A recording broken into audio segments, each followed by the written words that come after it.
It will be weeks before anyone can get back into West Alton, but it's now obvious the town took the brunt of the floodwaters.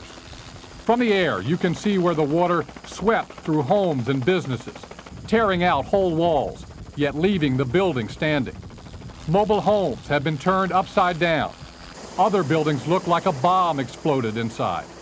St. Charles County emergency officials admitted today whole sections of West Alton will probably have to be torn down.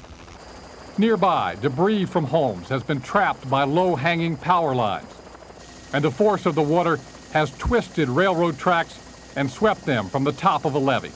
And the damage is as bad or worse in many of the rural areas, where farms were clearly no match for the force of the floodwaters. Everywhere, farms are damaged. Here, the water swept away the walls from this farm building, leaving only the roof behind. And rural levees have now become home to debris from upriver.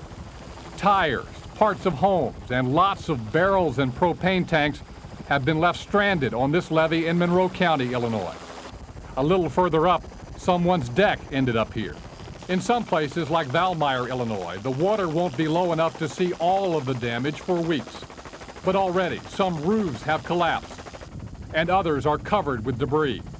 And it is apparent the full extent of flood damage won't be known until sometime in September. Jeff Fowler, News Channel 5.